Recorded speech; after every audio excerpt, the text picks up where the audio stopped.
Hi everybody, it's Julie. Welcome to Hello Monday. Today I am making a really fun card that is inspired by the stamps and the matching dies themselves. And this set is called Berry Good. It's by Avery Allen. I think it is just one of the cutest stamp sets ever.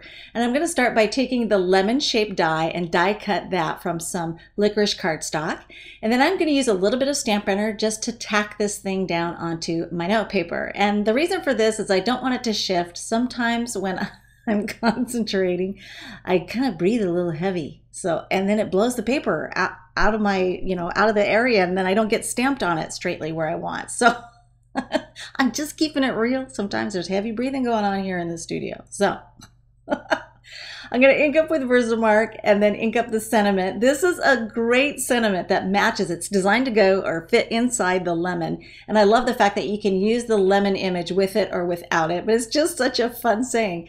And then I'm going to white emboss the whole thing. So I inked up with Versamark, and then I'm using Stampendous white detail embossing powder. And at this point, I didn't think about it, but I should have probably taken it off the notebook paper before I started heat embossing it, because I didn't think until I started doing it that the embossing gun was going to have such a high heat, it was going to start warping my notepad, all the paper there, because it's such a thin paper. So next time I'll take it off and heat emboss it in my little shoebox lid that I usually use. So now I want to get a double cut onto a standard A2 card front. So I went ahead and positioned that with some micropore tape, and then ran it through the Big Shot. So I have a window there.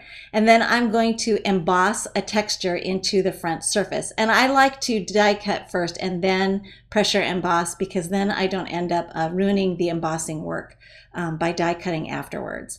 So now, because this particular folder, there's lots of wood grain folders out there. I love this one. This is the one I happen to have, but it's not quite an A2 card front size. So I'm just going to whack off the excess so nobody will know that it wasn't the right size. And then I'm going to trim off the lower edge and crease that fold line there with my Teflon bone folder. And then when you see how it closes, you'll see that there's a gap there along the bottom front. So the first thing I need to do now is take some adhesive and put that around the opening, and that's on the inside, the back side of the window there.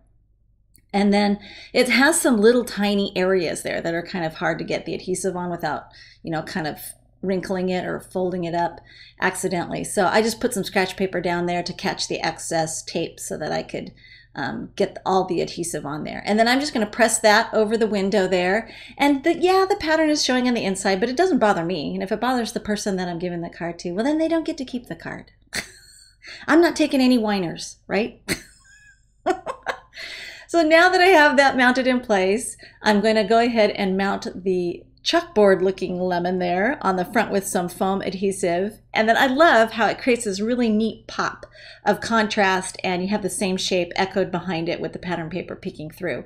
And then for some extra texture and pattern, I'm going to take some washi tape. This is my favorite Lifestyle Crafts black and white shape and tape, and I love the fact that you can cut it to size, any size strip you want, or you can die cut an entire shape through this stuff because it's a sheet.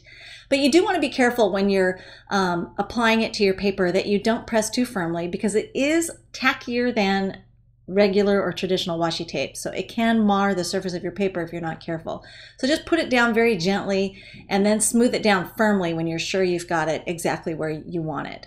So now I can go ahead and trim off the excess, and this is why I kind of trimmed off the front edge, in part because of the embossing folder, but also because I wanted that pattern to peek out there at the bottom of the card. And then as one last embellishing touch, I'm going to add some candy buttons and sequins. These are the basic gray candy buttons. I love the square and triangle and hexagon shapes in the different sizes.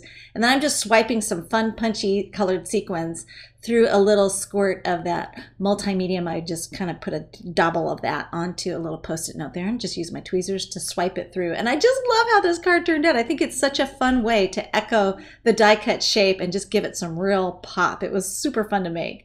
Thanks for watching.